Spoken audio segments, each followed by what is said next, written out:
Et puis, on voulait parler de l'image, on en parlait tout à l'heure. Sarah était déjà habituée à passer à l'écran, parce qu'elle a fait de la télé, parce que, enfin, tu pourras en revenir après comme si d'habitude, tu souhaites, mais voilà, elle a fait de la télé, elle était déjà assez active sur les réseaux. Moi, c'est vrai que, on va dire, jusqu'à il y a 1 an et demi en arrière, je n'étais pas du tout présente ou active. Alors, j'avais mes réseaux sociaux, mais des réseaux privés, donc où seuls mes amis, mes connaissances me suivaient. Et où d'ailleurs je mettais souvent des photos de moi, etc., mais je mettais jamais de vidéos. J'étais jamais en train de m'exprimer, en fait. C'est pas la même chose. C'est pas du tout la même chose, parce que la photo, tu peux prendre la pause, tu peux retoucher, tu peux mettre des filtres, enfin tu peux faire plein de trucs. La vidéo, ça sort comme ça sort. Et j'avoue que c'était un truc qui m'a toujours fait peur de passer à l'écran. Je dis, non, c'est pas fait pour moi. Je veux bien m'exprimer, qu'on entende à la limite ma voix, mais sans l'image, qu'on aille, ou mes textes, mais moi à l'écran, c'est compliqué. Et on avait commencé il y a 1 an et demi la radio. Donc là déjà on était filmé en direct. Alors bon, avec la caméra est suffisamment loin pour qu'on voit pas les détails, donc finalement, ça m'avait pas plus perturbé que ça, mais c'était la première expérience, on va dire, filmée. Et puis, arrivé le podcast. Alors, faut savoir que moi, j'ai beaucoup de complexes sur mon corps, sur mon poids que je trouve en surpoids, sur mon double menton que j'ai l'impression qui crève l'écran à chaque fois que je revisionne des épisodes de notre podcast. Et ça a été un sacré challenge pour moi de dire ok, on y va, on se lance. C'est un peu une thérapie aussi. C'est finalement de dire on s'accepte, il n'y a pas le choix. Alors bon, Sarah va rigoler parce que je l'emmerde à chaque fois à faire changer, à mettre les filtres. On n'en met pas tellement en réalité sur les vidéos. Non. Sur le podcast. Non, sur le podcast, non, pas du tout. Après, quand on fait des photos ou autre, je suis super chiante à ce niveau-là. Parce que des fois, j'essaye. C'est vraiment une lutte une lutte quotidienne, peut-être pas quotidienne, mais en tout cas, à chaque fois qu'on va poster quelque chose, donc régulière, de moi face à moi-même et face à mon image. C'est super honnête ce que tu dis. Mais parce que c'est une réalité et je pense que c'est important de le dire. Puis on a promis qu'on serait un peu moins lisse, un peu plus honnête. Non, mais je suis surprise que tu en parles comme ça. Et c'est difficile pour moi, je vous le cache pas. Et je focalise. C'est pour ça que j'ai beaucoup de mal à re-regarder les épisodes. Alors j'ai beaucoup de mal et de plus en plus de facilité en même temps. Enfin. Chaque mois, chaque nouvel épisode, je m'accepte un peu plus, on va dire, ou j'accepte plus les défauts et je focalise moins dessus. Mais c'est vrai que les premiers temps, c'était atroce, quoi. Ouais. Je voyais que ce qui allait pas. Et quand j'en parlais à des proches ou autres, ou aussi, tu vois, à toi, tu me disais, moi, en fait, c'est pas ça que je vois quand je te regarde à l'écran. Clairement. Et c'est dur. Donc voilà, c'était une petite parenthèse. Petit disclaimer, mais c'est super intéressant. Pour parler des complexes aussi qu'on a, parce qu'on en a tous et toutes. Et qu'il y a plein de gens qui n'osent pas se montrer sur les réseaux sociaux à cause de ça notamment. Et parce qu'on ne va pas se mentir, les gens sont méchants sur les réseaux sociaux. Moi, j'ai eu encore passablement de chance où on m'a pas fait tant de critiques, mais parce que je dis, je suis refaite de A à Z parce que justement, j'assumais pas du tout mon image. Je pense que la radio, comme premier pas dans les médias, c'est super bien parce que t'es un peu caché, tu te dis on n'entend que ma voix, donc on me voit pas, même si c'est quand même difficile. La première fois, moi je me rappelle, je tremblais, j'étais toute stressée. La peur de dire des conneries, la première fois c'était pas lié à l'image, mais plus à qu'est-ce qui va sortir de ma bouche. Ouais. Mais comme là, le podcast ou quand tu prends ton téléphone et que tu fais une story, en fait ce qu'il n'y a pas, c'est le public. C'est pas comme en tant que mannequin, si je vais sur un défilé, j'ai 100-200 personnes qui sont en train de me regarder. Ouais. Et c'est l'enfer. Je déteste toujours ça, moi, personnellement. Je déteste être le centre de l'attention. C'est très paradoxal. Oui, c'est assez paradoxal, d'ailleurs. C'est l'angoisse. Je me souviens, je ne devrais pas le dire, mais je le dis quand même, il y a certains défilés, je me suis fait 2-3 shots de tequila avant de rentrer sur scène, parce que ça me détendait. parce que j'étais tellement à cran. Le trac, la mais peur du regard de l'autre. Mais complètement. Okay. L'île de la Tentation, l'arrivée, en fait, on arrive avec des immenses capes rouges. Bon, c'est discutable, on en discutera, mais cette entrée-là où finalement on connaît pas les gens qu'on allait rencontrer, les couples qu'on allait rencontrer. Oui, parce que pour rappel, peut-être ceux qui n'auraient pas vu forcément notre premier épisode, oui, c'est vrai. Sarah a participé en tant que tentatrice à l'île de la Tentation 2024. Comme tentative. J'étais une tentative. Faudra aller regarder notre épisode 1 si vous voulez savoir pourquoi on parle de tentative. Exactement. Mais pardon, je t'ai coupé. Du coup, c'est vrai que l'arrivée sur un plateau télé où c'est filmé, où il y a des gens qui nous regardent, qu'on connaît pas et tout, mais j'ai pris des calmants avant d'y aller. J'avais demandé à une copine, file-moi des calmants, parce que je vais pas m'en sortir. J'étais tellement angoissée que voilà, et ça se voit à l'écran, je suis toute crispée, et puis en fait... Après, c'est bon, ça va.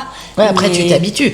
C'est comme le podcast. Moi, je me souviens de notre premier épisode où on avait bu un peu de mousseux. Attention, l'abus d'alcool est dangereux pour la santé. Petit disclaimer, petit rappel. Vrai. Même si on adore ça, on va pas s'en cacher. Non. Mais du coup, il fallait se détendre un peu. Moi, j'étais tendue comme un string. Et j'ai plein de gens qui m'ont dit ah ouais, ça se voyait. Mais ça n'a pas duré longtemps. Mais genre les 2-3 premières minutes... c'était pas toi, quoi. On voyait que t'étais là dans la maîtrise du truc, pas du tout à l'aise même aujourd'hui, à mon avis, on regarde le début de l'épisode et maintenant, rien que la position, c'est ça. Ça va mieux. Mais c'est vrai que c'est un exercice qui est pas facile et plus on le pratique, mieux ça va.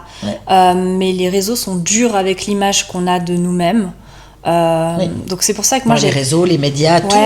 J'ai vraiment de la peine avec les gens qui vont critiquer le physique d'autres personnes parce que c'est vraiment comme ça qu'on crée des complexes. Il y a aucune bienveillance là-dedans. On est comme on est, on sait pas pourquoi la personne peut-être tu le disais, un problème de surpoids, ça peut être, il peut y avoir mille et une causes, et puis même s'il y a même pas de cause, la personne elle peut être très bien dans sa peau comme ça. Et en fait je suis désolée, mais vous n'avez pas à donner votre avis là-dessus. Je suis d'accord. Le physique, la religion, la sexualité ou je ne sais quoi, c'est des choses qui pour moi sont des sujets qui sont intéressants et qu'on peut discuter. Mais de là à juger l'autre, c'est pas possible. Franchement, abstenez-vous parce que ça passe pas du tout. Donc oui, des commentaires sur notre podcast, on en veut avec plaisir. Mais si c'est pour être malveillant et être même méchant et cassant, ce sera, je pense que ce sera supprimé même. Donc probablement. Voilà. Bon, on revient à un truc un peu plus drôle. Mais par contre, vous pouvez avoir l'esprit critique, faut l'avoir. N'hésitez pas sur tous les autres aspects à l'avoir d'ailleurs. C'est comme ça qu'on apprend aussi nous. Mais effectivement, moi je rejoins complètement Sarah. Je suis assez intolérante à tout ce qui va toucher finalement des choses hyper personnelles et hyper intimes comme le physique, comme la sexualité qu'on choisit, comme toutes ces choses-là. On choisit pas. Ou qu'on choisit pas d'ailleurs, effectivement. Oui, non mais t'as raison de me reprendre, c'est juste qu'on ne choisit pas. Et en fait, personne n'a d'avis à donner là-dessus. Sur un sujet qui est personnel. Sur un sujet qui est personnel. Voilà. Enfin, on peut donner son avis sur ce qu'on pense soi-même pour soi, mais pas de jugement sur les autres. Voilà, c'est tout. Ou alors on le dit entre copines pour se rassurer, parce que finalement c'est juste pour se rassurer que nous on se sent meilleur que l'autre, ça n'a pas d'autre plus-value, mais de le rendre public, ça n'apporte rien si ce n'est faire du mal aux gens. Donc c'est ça. Donc voilà. Donc je trouve honnête ce que tu dis. C'est vrai que ça a été aussi pour moi un apprentissage de me dire quand je fais le montage, parce qu'en fait pour ceux qui ne le savent pas, il y a eu plein de fois où on s'est dit il faut qu'on fasse des photos pour faire notre vignette YouTube. Et on oublie. Et on oublie à chaque fois, comme on a certainement oublié, ou on va peut-être pas oublier aujourd'hui, je ne sais pas. Mais on oublie de le faire. Donc du coup, ce qu'on a trouvé comme méthode, c'est finalement de visionner l'épisode et on fait des captures d'écran et ensuite on demande avec notre super Canva, notre outil Canva, de découper l'image et de nous en faire des vignettes. Et donc moi, comme on le disait précédemment, je faisais le montage des fois jusqu'à 3-4 heures du matin. J'avais fait des screens, j'en profitais pour faire en même temps les vignettes, et puis le lendemain, je balançais tout à Vanessa en mode « Voilà, c'est fini, j'espère que ça te plaît !» Et là, je me suis pris... C'était sans compter la chieuse derrière. Exactement, 2 fois, je me suis pris, et je le savais en plus, la deuxième fois, mais elle m'avait dit « Ok, c'est génial, c'est super, par contre, ma tête, ça va pas du tout, il va falloir que je retouche, merci de m'envoyer les photos. » Et là, c'est vrai que j'avoue, de mon côté, je me dis, putain, non, quoi, c'est pas grave, il y a que toi qui vois ça, et c'est dommage. Mais en même temps, je peux que comprendre, parce que j'ai fait tellement de chirurgie que je sais ce que c'est que d'être complexée, que moi aussi, il y a des fois où j'ai une sale gueule, que là, quand on s'est posé, on s'est dit, oh non, mais si je suis comme ça, j'ai l'air grosse, et puis regarde, on voit mes chaussettes, et puis au final, en fait, on s'en fout, quoi. Je pense que c'est bien d'être naturel aussi, d'être comme on est. Même si effectivement, mais c'est pas toujours simple. Et c'est vrai que même moi, petite anecdote à raconter, justement, la dernière fois, maintenant elle a compris, Sarah, parce qu'à force de m'envoyer des photos où je lui disais de manière polie qu'elles étaient toutes plus dégueulasses les unes que les autres. Alors c'était pas de sa faute à elle, je tiens à préciser, c'était le regard que moi j'avais sur ces print screens qu'elle m'envoyait. Elle m'a dit, regarde, en fait, finalement, toi, parce que tu trouves, toi, des captures d'écran qui te conviennent et qui iraient bien. Ce que j'ai fait lors du dernier épisode, donc, vous savez quand même que le dernier épisode durait très, très, très longtemps. Oui, et que du coup, tu as choisi combien de... Non, mais alors, justement, c'est là où je voulais en venir. Donc, j'ai commencé à regarder, puis évidemment, toutes les quelques secondes, et c'est la seule fois, d'ailleurs, évidemment, sur un épisode aussi long, où j'ai trouvé je sais pas combien de print screen que je trouvais génial. C'est la première fois où 50. Non, plus. Non, le premier tri, j'en avais 80. Voilà. 80. Ah, pour une photo, Non, deux, on a besoin de 2 photos. On avait besoin que de 2 photos, ouais. Voilà, 80. Et moi et mon problème d'hésitation tout le temps, parce que j'ai un peu ce souci là d'être une personne qui a du mal à se décider. Alors ça dépend pourquoi. Pour des choses, j'arrive très facilement à me décider, mais pour ce genre de choses, c'est difficile. Ça me demande un effort. Mais j'y ai passé. Mais vous avez même pas idée combien d'heures. Et le pire, c'est qu'après, quand on regarde sur YouTube, finalement, c'est tellement petit la vignette qu'au final, on voit rien. Mais voilà, c'est pas grave. C'est de nouveau, ça fait partie de la phase d'apprentissage. Clairement. Et après coup, je me suis dit non mais t'es ridicule ma pauvre fille. Enfin la prochaine fois, ne passe pas autant de temps. Mais oui, j'apprends. Et c'est pour ça que comme moi, ça m'a aussi appris que je suis pas toute seule, qu'on est 2 et que du coup on travaille ensemble. Ouais. Donc ça sert à rien de me jeter à corps perdu dans une tâche sans te consulter. Ouais. Et que du coup je me suis dit ok stop, là j'ai fini le montage. Je lui laisse choisir les photos, elle me les enverra et ensuite on continue le process. Ça prend un peu plus de temps que si on est tout seul, mais il faut que ça plaise aux 2, donc c'est important et voilà. Donc, Et ça, je pense que t'as raison. C'est un aspect hyper important quand on fait quelque chose. Mais d'ailleurs, ce que je vais dire, je pense que c'est pas valable que pour le podcast. Pardon, je vais y arriver. C'est valable pour tous les. Dès qu'on monte même un business à 2, que ça peut être, je sais pas, de vendre des godasses, de faire du conseil en immobilier, enfin ça peut être n'importe quel domaine d'activité. Ouais, la collaboration. Du moment où on se met dans un projet entrepreneurial à 2 ou à plusieurs, je pense que c'est important de s'écouter et de pas oublier qu'on n'est pas seul en fait. Donc on a un peu, moi je sais qu'en tout cas je peux avoir cette tendance des fois de manière naturelle, c'est dans mon caractère, à vouloir un petit peu imposer mes idées, ça me fait penser à autre chose. À être un peu, quand j'ai une idée bien précise, j'aime bien qu'on suive mon idée, tu vois. Et c'est tout l'enjeu, je trouve, et c'est un super exercice, quand on est 2, de faire des concessions, et de se dire, ok, bon, là, j'ai peut-être très envie de ça, mais l'autre, elle a plutôt très envie de ça. Du coup, on va voir ce qu'on peut faire pour que ça puisse plaire aux 2. Mais ça t'a fait penser à un truc. Oui, ça m'a fait penser à un truc parce que du coup, Vanessa et moi, on se connaît donc depuis 1 an et demi, mais c'est vrai que c'est la première fois qu'on travaille vraiment sur un projet ensemble qu'est le podcast. Et j'ai trouvé très drôle, je pense que tu l'as remarqué aussi, mais en fait, donc il y a le podcast qu'on filme et qu'on diffuse sur les plateformes, il y a les réels aussi qu'on fait, mais il y a aussi tout le à côté, les carousels, les idées, etc. Et là-dessus, elle et moi, on est méga différentes. C'est vrai. C'est-à-dire qu'à un moment donné, il y en a une des 2 qui va se dire tiens, j'ai une idée de posts, je vais les travailler, je te les envoie. Donc on se partage toujours les posts auxquels on pense. Ça, on n'a jamais fait chacune de notre côté sans consulter l'autre, etc. Là-dessus, au moins, on est pareil.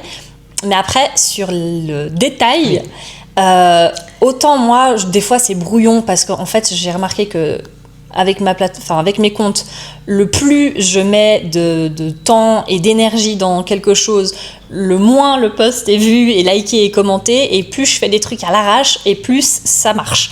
Ce qui est très frustrant d'ailleurs. Mais voilà.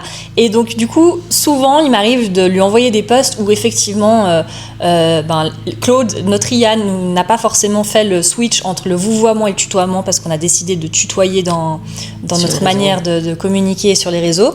Donc il y a cette coquille-là du vouvoiement.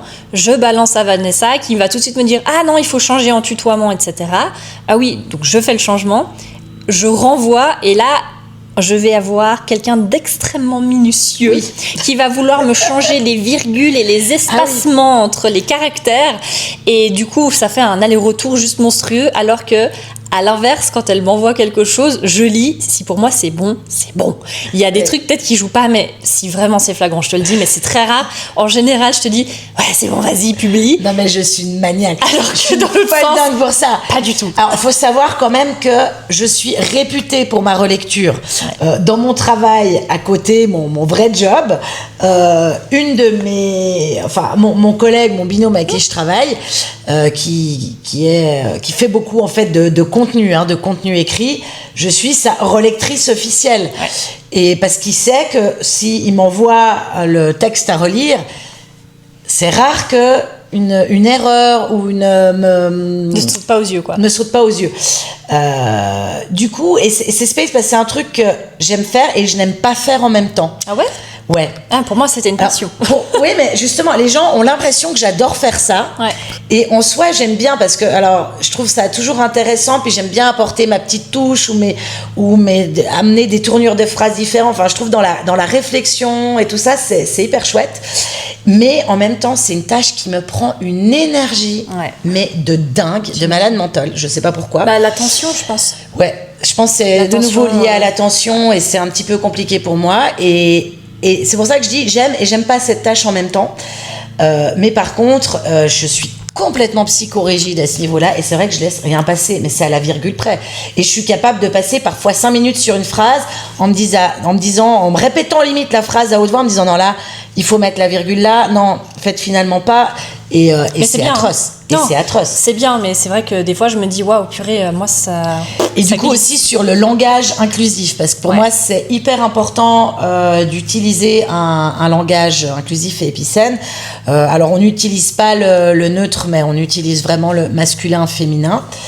Et évidemment, Sarah, alors moi aussi parce que je le pratique beaucoup dans mon métier, donc c'est devenu chez moi une habitude, même quand j'écris un email, et même parfois d'ailleurs des messages WhatsApp, je vais vraiment mettre masculin, féminin. C'est vraiment devenu une habitude. Sarah, qui, je pense aussi de par ton expérience, tu as moins l'habitude d'utiliser cet langage-là, et c'est souvent des choses qu'elle oublie. Je lui reproche pas, c'est normal quand on n'a pas l'habitude. J'y vois même pas. C'est ça, et c'est parfaitement normal. Mais du coup, moi, ça me saute tout de suite aux yeux. Puis je suis là, non, ça, il faut mettre, ou trouver un nom qui fasse aussi bien masculin que féminin. Exactement. Mais voilà, du coup, c'est mes petites manies, en tout cas. Oui. Mais j'aime beaucoup Sarah parce qu'elle reste patiente malgré les petits tocs parce que je sais que moi aussi je suis pas forcément facile tout le temps, donc voilà. Et puis comme on a dit, le but c'était que ce soit quelque chose dans lequel on prenne du plaisir.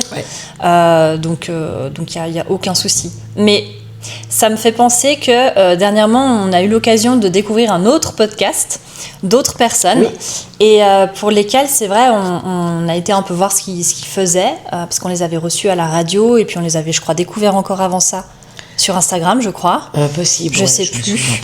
Mais ils sont assez actifs sur Insta. Exactement. Et il s'agit de Paradox, qui sont c'est Caroline et lui s'appelle j'ai un doute. J'ai un plan. Est-ce qu'on prendrait Tarek, c'est possible, ouais. On veut pas dire de bêtises. On veut pas vous dire de bêtises. Bref, ils s'appellent Paradox. Ils sont hyper sympas, mais ils sont très très jeunes. Beaucoup plus jeunes que nous. Et on les avait rencontrés dans le cadre de la radio. Oui, Tarek, j'avais raison. Tarek. C'est Caroline et Tarek. Tarek, si tu nous regardes, je t'embrasse et je suis désolée d'avoir oublié ton prénom. Mais c'est vrai que moi, ça m'avait interpellée parce que j'avais été voir un petit peu leurs réels sur leur réseau et il n'y avait passablement de commentaires négatifs. Et c'est ce qu'on voulait à la base, pas sur notre podcast, même si on veut des commentaires bien sûr, mais c'était qu'il y ait vraiment un sens derrière. Et du coup, on a eu l'occasion lors de cet épisode à la radio de discuter avec eux, de voir que eux aussi, ils venaient de lancer le podcast, qu'il y avait des galères partagées, qui tournaient dans un autre studio qui est vers la Aide au Charmy à Genève donc aussi pour un loyer de location tout autre, un autre setup, etc., une autre manière de communiquer, un autre concept, donc c'était aussi hyper intéressant.